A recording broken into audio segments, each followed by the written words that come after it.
Chapter 5. Ang daya naman ni Jana. Bakit hindi siya pumasok ngayon? Nakakunot noong tanong ni Belle sa dalawang kaibigan. Nagkibit balikat lamang si Melay at tinuon ang intensyon sa pagbabasa ng libro habang kumakain. Si Jay ang sumagot sa tanong niya. Kahapon pa masama pakiramdam niya at kaninang umaga tinawagan niya ako. Hindi daw niya kayang pumasok sa school ngayon dahil nilalignat. Ganun ba? Ay sus, wag nga kayo masyado mag-alala kay Jana. Marami namang mag-aalaga sa kanya dahil marami silang kasambahay. Singit naman ni Melanie. Natawa naman si Belle sa narinig. Mas maarte pa sa isang tunay na babae si Jana kung kaya kahit sumasakit lang ng konti ang ulo, maghapon na nito yung iindahin. Sinipat niya ang suot na orasan. 3:00 pa lang pala ng hapon.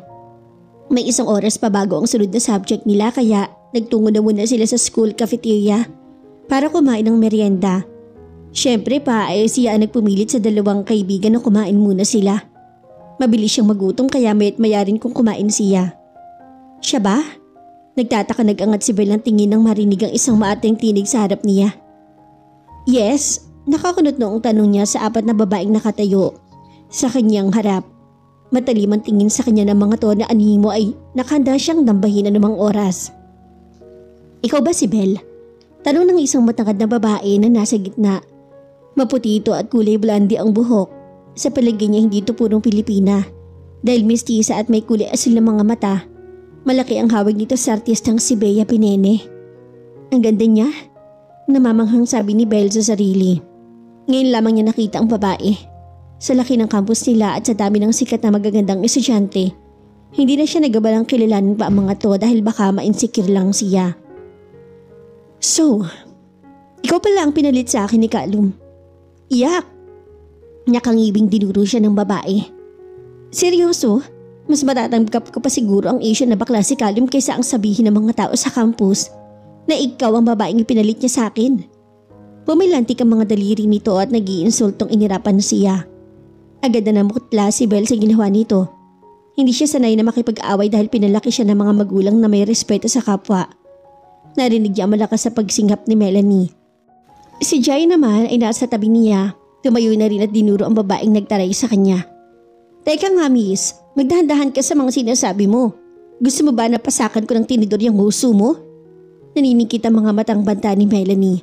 Salip na matakot ay natawa pa ang babae at ang 3 kasama nito na parang mga magkukulam sa isang pelikula.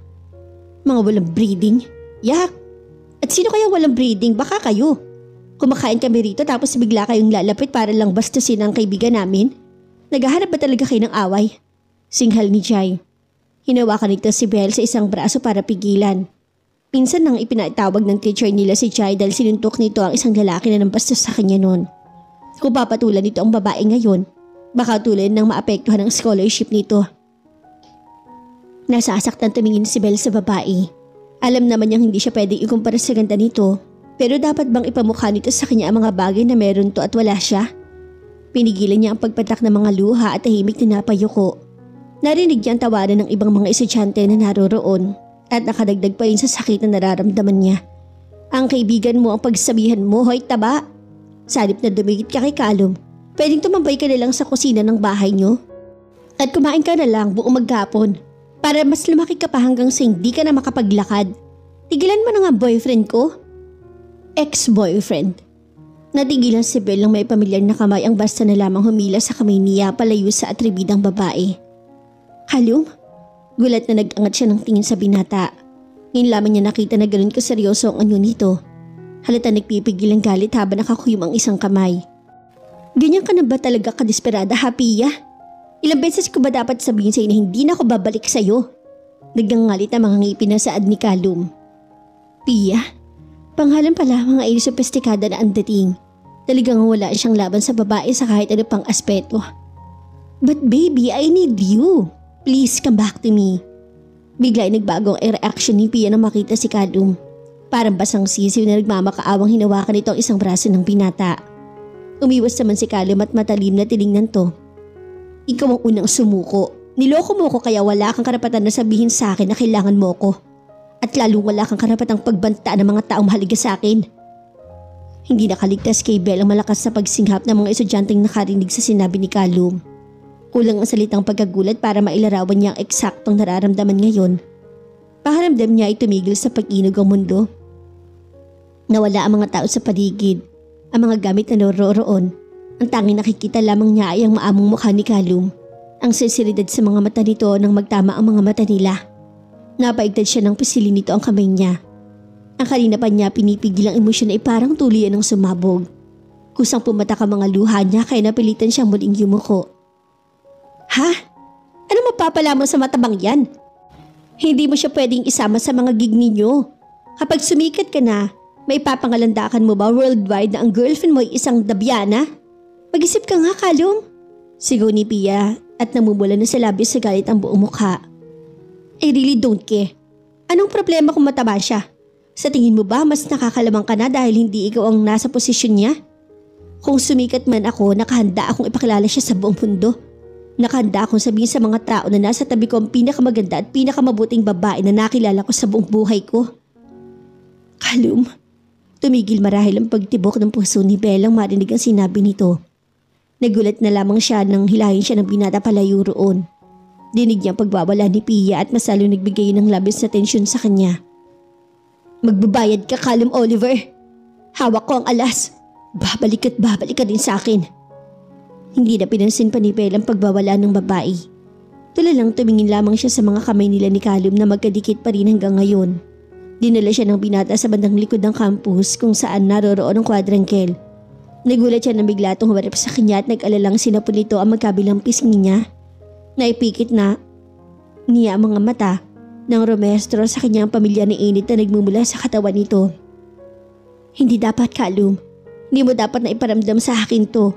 Ayokong umasa na pareho lang tayo ng nararamdaman. Okay ka lang ba? Nasaktan ka ba? Hinaplos ito ang mga pisngi niya. Kumislot ang puso ni Belle ang tumama sa mukha niya ang mabangong hininga ni Callum. Ganun na pala to kalapit sa kanya. Malamang na isang maling kilos ay natigilan siya at dahan-dahang iminulat ang mga mata. Tumambad sa kanya ang napakagwapong mukha ng binata. Nawala na ang sakit na nararamdaman niya kanina. Napalitan rin ng kakaibang tuwa dahil alam niya na ligtas na siya ngayon habang kasama to. Pero napakaraming bagay pa rin ang sumasagi sa isip ni Belle. Mga bagay na kailanman ay hindi niya inakala na pangangambahan niya. Bakit hindi mo pa siya sundan? Ang ganda kaya ng girlfriend mo tapos iiwan mo lang? Hindi mo ba narinig ang sinabi ko kanina? Niloko niya ako. Nakapagrelasyon siya sa iba dahil hindi raw niya gusto na sumikat ako. Dahil marami siya magiging kaagaw sa akin. Kunot na ang sabi nito. Pero ang ganda niya. Nakikita mo ba o sadyang bulag ka lang? Ang sexy ni Pia samantalang ako hindi ako sexy. Siksik pwede pa. Lampas 6 na beses akong kumakain sa bumagapong kaya ganito ako kalaki. Tama naman si Pia, hindi ka dapat na nakikita ng mga tao na lumalapit sa isang kagaya ko. Ang gwapong kagaya mo ay dapat na sa mga magagandang babae lang nakikipag-usap. Noon ay hindi naman big deal kay Belle ang pagiging mataba. Kahit inaasar siya ng iba na walang matatangkang maligaw sa kanya. Dahil sa itsura niya ay wala siyang pakialam. Sa pagkain lamang kasi natutuon ang kanyang buong atensyon. Pero nagbago na ang lahat ngayon. Bigla ay parang gusto niyang maging conscious sa sarili. Nainggit siya sa magagandang babae na maaring itabi kay Callum. Hindi ako maganda at hindi ako pwedeng magsuot ng miniskirt dahil masyadong malaki ang legs ko. Mabuti pa si Pia. Ang ganda ng legs niya kaya bagay sa kanya na magsuot ng miniskirt. Malungkot na napabuntong hininga siya. Alam niyang mali na makaramdam siya ng inggit sa ibang tao pero hindi niya maiwasan yun. Napaigtad si Belle ang hawakan ni Callum ang magkabilang balikat niya. Isang beses pa na sabihin mo sa akin ng mga yan, hahalikan ulit kita. Pero totoo naman kasi, ang matabang kagaya ko hindi dapat na. Agad na nanlaki ang mga mata niya nang yumuko si Callum at mabilis na sinakop ang kanyang mga labi. Hindi na niya nagawang kumilos. Animoy napakod na siya sa kinatatayuan. Dinig niya ang nakakabinging pagdagundong ng dibdib niya. Tila nakalimutan na ni Belle kung nasan sila dahil ang tanging laban ng isip niya ay ang masuyong pagsamba ng binata sa kanyang mga labi. Callum? Nausal niya ang pangalan nito sa isip ng maramdaman ng paglalim ng mga halik nito. Sa pamamagitan ng mga halik, ipinaparating nito sa kanya na kahit hindi siya perpekto, maganda naman siya sa mga mata nito. Tama. Invincible ang kagandahan niya dahil bukod sa tanging ang magandang pares lamang na mata ni Callum ang maaring makakita niyon. Graduation day. Pakiramdam ni Belle ay na ang pinakamasayang araw sa buhay niya. Wala na marahil masasaya pa sa pakiramdam na magtatapos na siya sa pag-aaral at maaari na siya makatulong sa mga magulang. Mga Bex, mangiyak-ngiyak na niyakap niya ang mga kaibigan pagkatapos siyang bumaba ng stage. Natawa naman ang kanyang ina nang makita nito kung paano sila mag-iyakan na para bang iyon ang huling beses na magkikita-kita silang magkakaibigan. Grabe, parang gusto ko pang tuloy bumalik sa first year. Hindi ko na alam ang gagawin ko sa life ko ngayon Magkakahiwalay tayong 4. Ani Jonah. Kahit umiiyak ay natawa naman si Belle. Gaga, ibabalik mo pa lahat ng paghihirap natin sa loob ng 4 na taon? Hindi na uy. Kontra naman niya. Kainis kasi. Basta araw-araw pa rin tayo magtatawagan Ang mga luhang pinipigilan ni Jana ay turian ng bumuhos. Kahit ayaw ni Belle na maging emosyonal ay hindi rin niya napigilan ng pag-iyak. Sa sunod na buwan ay aalis na ng bansa si Jana patungong Japan. Naroon ang isang tiyahin nito na may-ari ng isang maliit na eskwelahan. Doon na raw to maninirahan at magtuturo. Kaya hindi na nila to makakasama pa. Maliban na lang kung uuwi ang kaibigan ng bansa o silang 3 mismo ang bibisita rito sa Japan. Teka, si Papa Callum. Tumili si Jana nang makita nito ang binata na paakyat ng entablado. Nagliwanag naman ang buong mukha ni Belle at sinundan ng tingin ang tinitingnan ni Jana. Nakita niya si Callum na nakangiti habang kinukuha ang diploma nito. Nagpiesta ang puso ni Belle nang muling masilayan ng gwapong mukha ng binata. Kahit medyo malayo siya sa entablado, hindi nakasagabal yun para makaramdam siya ng kakaibang tuwa. Tinawagan ka na ni Callum? Tanong ni Melanie sa kanya. Mabagal ang ginawa niyang pag-iling habang hindi pa rin maalis ang tingin sa binata. Aba, bakit hindi ka ang unang tumawag? Sinubukan ko na pero hindi ko na siya makontak Maikling sagot niya. Pagkatapos sa huling pag-usap nila ni Callum kung saan hinalikan siya nito sa quadrangle ng campus nila, hindi na niya to muling nakita pa. Nabalitaan na lamang niya na na-release na pala sa Japan at magiging ibang parte ng Asia ang pinakaunang album ng Cyclops, kaya naging abala na ang buong banda.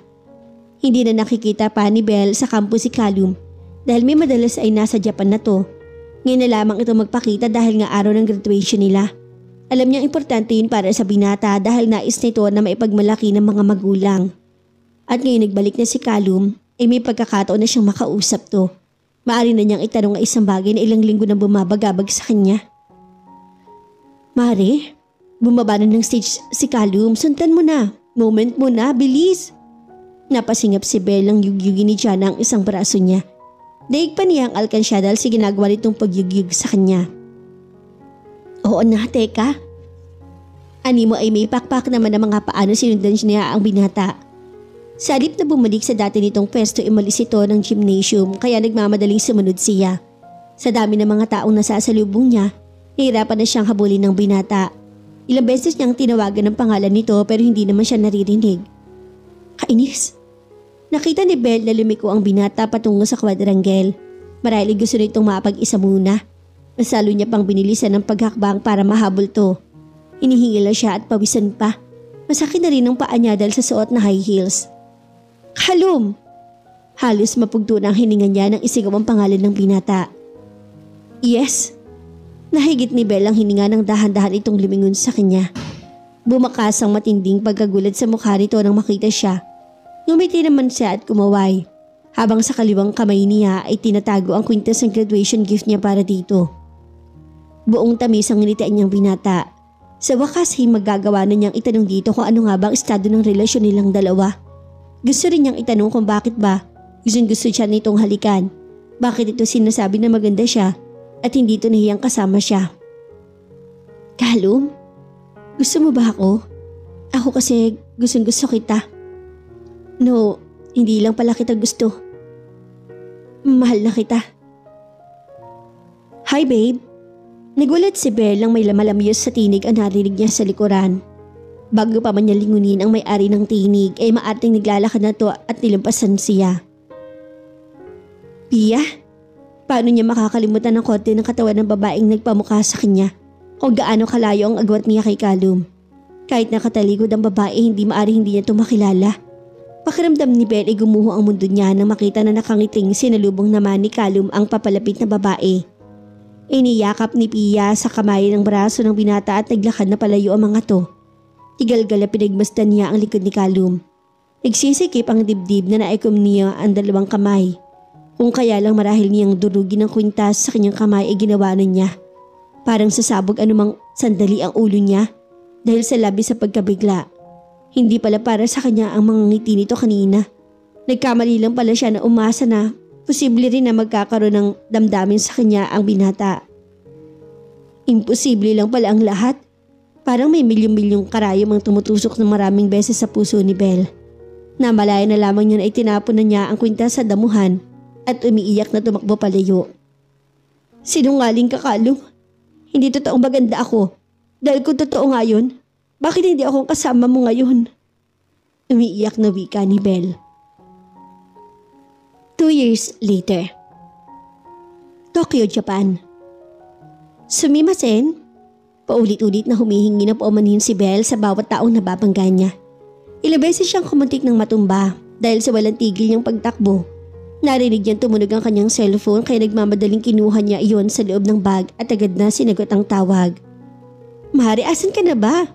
Bungad ni Jana sa kanya sa kabilang linya. Nandito na ako sa labas ng hotel. Nakasulat sa letrang Hapon ang pangalan ng hotel kaya hindi niya mabasa. Basta ang alam lamang niya ay ang hotel na yun ang isa sa mga pinakamalaking hotel sa buong Tokyo. Loka, pumasok ka na sa loob ng hotel at baka mahuli ka. Faster! Tili nito. Nailayo niya ng bahagya ang cellphone sa tenga dahil sa nakakabinging pagsigaw nito. Oo na, feeling ko nga daw flash ako dahil sa sobrang pagmamadali ko. Inisasabi niya at pinindot na ang tawag. Totoo ang sinabi ni Belle. Walang tatalo sa kanya dahil kanina pa lang sa eroplano. Halos tumalo na siya sa bintana nang sabihin na nasa Tokyo na sila. Ang bawat minuto niya ay importante dahil meron siyang mahalagang misyon. Isang misyon na hindi niya inakalang gagawin niya sa mismong araw na dapat ay magbabakasyon lamang siya. 2 oras bago ang flight niya patungong Japan, nakatanggap siya ng tawag mula sa isang hindi kilalang numero. Isang babae na kausap niya na hindi naman ang abala pa na magpakilala sa kanya. Nang mahalala ang pag-uusap nila ng estrangherang babae, parang may pumitik na malakas sa sentido niya. Nakangiwing hinawakan niyang ulo habang inaalala kung paano nga ba siya nasoong sa sitwasyon na yon.